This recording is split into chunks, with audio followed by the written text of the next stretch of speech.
High, আজকে বিকেলে আবহাওয়াটা অনেক ভালো ছিল, তাই ভাবলাম বাইরে থেকে একটু ঘুরে আসি। তাই দুজনে মিলে মোটরসাইকেল করে চলে গেলাম ঘুরতে।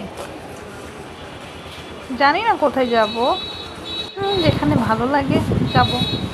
তো যেতে ইচ্ছা করতেছিল অন্য জায়গায়, কিন্তু চলে আসলাম সিঙ্গারা খেতে, পুরি খেতে। তো খাওয়া দাওয়া শেষ করে এখন ভাবতেছি আরেকটা জায়গায় যাব, মুড়ি ভর্তা খাইতে।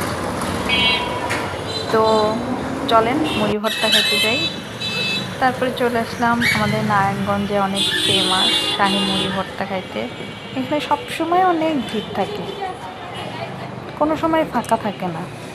কী যে পায় মুড়ির মধ্যে সবাই, কে জানে। আমার অতটা বেশি ভালো লাগেনি, যাই হোক।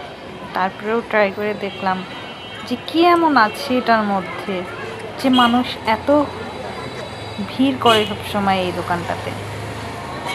তারপরে আমরা মুড়ি অর্ডার দিলাম, অর্ডার দিয়ে বসে আছি। মুড়ি দিচ্ছে না, ভালো লাগছে না, কখন দিবে। তারপর আজকে আবহাওয়াটা অনেক ভালো ছিল, তো বসে থাকতে ভালোই লাগছিল, খারাপ লাগছিল না। বাতাস ছিল, হালকা হালকা ঠান্ডা ঠান্ডা বাতাস, ভালো ছিল।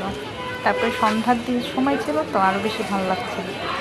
তারপরে আমাদের মুড়ি চলে আসছে, আমরা খেতে বসলাম। টেস্ট মোটামুটি ছিল, আহামরি কোনো কিছু না। তার চেয়ে আমার রাস্তার পাশে 10 টাকার যে মুড়ি মাখা বিক্রি করে, ওইটা খাইতে অনেক বেশি ভালো লাগে। Thank you.